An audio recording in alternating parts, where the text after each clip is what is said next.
कुसुमोटवाल। आज के मेरी इस वीडियो में संभाजी महाराज और येसुबाई की शादी कैसी हुई, किस तरीके से हुई, मैं आज आपको ये बताने वाली हूँ। रायगढ़ के विभाग में एक वक्त जो दहशत और डर शिवाजी महाराज के माता के लिए था, जीजाबाई के पास था, वही अब येसुबाई में अपने आप आ रहा था। संभाजी राजा से वो सिर्फ 1.5-2 साल से छोटी थी, पर उनकी कर्तव्य दक्षता, स्नेहमय और सबका सामना करने का व्यक्ति महत्व उन्हें उनकी एक अलग ऊंचाई प्राप्त करके दिया था। उनके इस व्यक्ति महत्व ने उनकी एक अलग ऊंचाई प्राप्त करवाई थी उन्हें। खड़ा नाक और नाक में एक झुबेदार नथ, जवान फुर्तीली येसुबाई रानी वंश में रायगढ़ किले का एक आकर्षण बिंदु साबित हुई। संभाजी राजा के रिश्तेदारों की अनेक स्त्रियां वहां पर रहती थी, पर येसुबाई जैसी चमक और आदर किसी के भी व्यक्ति महत्व में वहां नहीं था। संगमनेश्वर में नगरी के पास ही कुछ मील के अंतर पर पहाड़ी खाई में श्रृंगारपुर बसा था। वहाँ के सूर्यराव सूर्य ये खुद को श्रृंगारपुर के शहंशाह समझते थे। उनका बर्ताव अच्छा नहीं था। बेगदार, दापोडी और संगमनेर ये बड़े बंदर उनके कब्जे में थे। लगभग 100 बड़े जहाज सूर्यराव ने बांधे थे। दरिया पर उनकी हुकूमत चलती थी। खासकर मक्का मदीना जाने वाली यात्रिकरों से, परदेशियों से जहाज़ों को लूटना और संपत्ति हड़पना ये सूर्यराव का मुख्य उद्योग था। वही सूर्यराव यानी येसुबाई के दादाजी, येसुबाई के पिताजी पिल्लाजी शिर्के, एक प्रमुख सरदार की हैसियत से सूर्यराव के दरबार में काम किया करते थे। वो वहाँ के आसपास के कुटरे गांव के रहिवासी थे। पिल्लाजी शिर्के शिवाजी महाराज के पराक्रमों की बातें कई सालों से सुनते आ रहे थे। कुछ राजाओं ने स्वराज्य के मुहूर्त की नींव रखते वक्त तब महाराष्ट्र के मुगल और मुसलमान धार्जिक अनेक सरमदार मराठों ने अनेक राजाओं ने पुरजोर उनका विरोध किया, जी जान से उनका स्वराज्य की स्थापना में विरोध किया। ये कथाकथित सरंजामदार एक तरफ परायों के चप्पल जूते साफ करने वाले लोग थे, पर वो खुद को बड़े जाति जमाती के मानते थे। वो खुद को शिवाजी महाराज से श्रेष्ठ मानते थे। सूर्यराव भी इसमें से एक ही जाति कुल का था। इसकी नफरत की हद इतनी थी कि वो शिवाजी महाराज के विरोध में एन मौके पर वो जावड़ीकर मोरों से जा मिला था। वो राजा के खिलाफ लड़ रहा था। आगे सिद्दी जोहर जिस वक्त पन्हाड़ागढ़ को घेरा दिया था, तभी सूर्यराव जोहर की मदद करने के लिए दौड़कर गया था। उसने कुछ साल पहले भी शिवाजी राजा तड़कोकन के मुहिम पर निकले थे। तब सूर्यराव ने पहले से ही बहुत सारी गलती कर रखी थी। फिर भी शिवाजी महाराज ने उसे अपनी गलती सुधारने का एक मौका दिया और उसे माफ़ कर दिया। फिर भी सूर्यराव की उल्टा पलट कर वार करने की उसका स्वभाव, उसकी वजह से उसने उल्टा पलटकर सांप की तरह शिवाजी महाराज पर वार किया। उसने शिवाजी महाराज के पतकियों को गजब की तकलीफ दी। इतना कर भी वो शिवाजी महाराज के सामने पालवन में हाजिर नहीं हुआ। वो स्वराज्यद्रोही की वजह से शिवाजी महाराज खुद इतने परेशान हो गए थे। इस प्रकार का वो अंत करने के लिए खुद श्रृंगारपुर चलकर गए। ये बात की खबर उसे पता चलते ही वो वहाँ से भाग गया। सूर्यराव बाजू के जंगल में जाकर रहने लगा। उसकी गद्दारी की वजह से तंग आकर शिवाजी महाराज ने उसका सिंहासन लात मारकर उड़ा दिया। संयम का बांध अब टूट चुका था। शिवाजी महाराज ने श्रृंगारपुर पर छापा मारा, सूर्यों की संपत्ति जब्त करने लगे।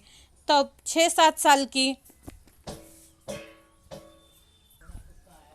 सूर्यों की संपत्ति जब्त करने लगे।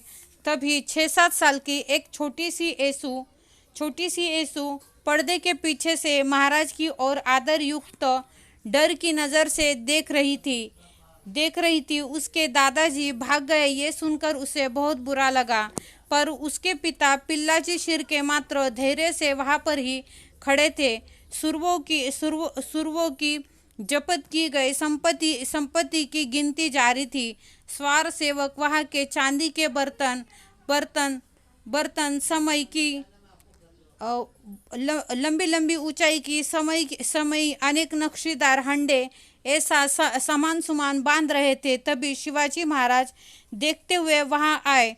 चकाचक चमकते हुए समय स्वच्छ सुंदर सोने चांदी के बर्तन देखकर उन्हें आश्चर्य हुआ।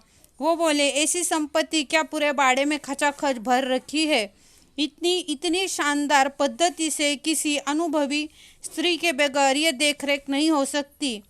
किसी अनुभवी स्त्री का ही ये काम है जो इतना सब कुछ चकाचक सुंदर और स्वच्छ साफ सुथरा रखा हुआ है।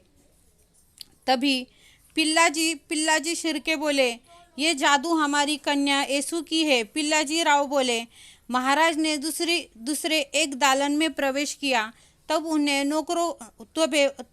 तभी उन्होंने देखा कि नौकरों को सूचना देने वाली नन्ही सी येसु वहां पर खड़ी हुई थी। बड़े रुबाब से वो वहां खड़ी थी। कांच का सामान ऐसा रखो, ऊंचे सामानों का इस तरीके से ऐसे रखो, ऐसी वो सूचना नौकरों को दे रही थी। महाराज धीरे से वहां आ गए। प्यार से उन्होंने येसु के सर पर हाथ फेराया और वो उस प्यारी सी नन्ही सी लड़की को गले लगाया शिवाजी महाराज ने। और वो उसके पिता से बोले, आपके ससुर पर हमारा इतना गुस्सा था कि हम इस पूरे श्रृंगारपुर को जला देते। हमारे दिल में उसके लिए इतना गुस्सा था, पर आपकी इस नन्ही सी बेटी को देखते ही हम सब कुछ भूल गए और हमारा गुस्सा गायब हो गया। महाराज ने कहा, ये सारी संपत्ति आपके पास रहने दो। तुम्हारे बाड़े की एक ही मूल्यवान वस्तु है जो हम यहाँ से लेकर जाएंगे। राजा की इसी बात सुनकर पिल्लाजी को मीठा सा एक धक्का लगा। महाराजा ने बड़ी अच्छे तरीके से पिल्लाजी से कहा, हमारे शंभू के लिए हम एक अच्छी कन्या की तलाश में थे। हमें इतनी सुंदर कर्तव्य दक्ष लड़की हमें कहाँ मिलेगी? पिल्लाजी को हिचकी आने लगी। उसने तुरंत महाराज के पैर पकड़ लिए और वो बोला, हम पराभूत, उसमें हम राजद्रोही, किस लिए हमारी बेटी को आप इतना बड़ापन दे रहे हैं? शंभू के लिए ऐसी अनेक लड़कियां आपको मिल जाएगी। पिल्लाजी बोले, घर के किसी बर्तन पर एक भी दाग लगता है तो उसकी जान थोड़ी थोड़ी होती है। कल वो गृह लक्ष्मी बनकर हमारे घर में आएगी। उसके पैरों से राज मंदिर सचमुच का मंदिर बन जाएगा। वो 2 दिन संभाजी और येसुबाई का उन 2 दिनों में संभाजी महाराज और येसुबाई का विवाह निश्चित हुआ। महाराज पिल्लाजी शिर्के के घर के संस्कार के प्यार में इतने पड़ गए कि उन्होंने नानी बाई राजकुमारी इसका विवाह भी पिल्लाजी के पुत्र गनोजी इसके साथ पक्का कर दिया। सूर्यराव का उर्मट स्वभाव इसका असर उन्होंने और स्वच्छंदी बर्ताव उन्होंने अपने ऊपर नहीं होने दिया, पड़ने नहीं दिया। इस कारण आगे जाकर श्रृंगारपुर का रूपांतर महाराष्ट्र के एक अव्वल विद्यानगरी में हुआ।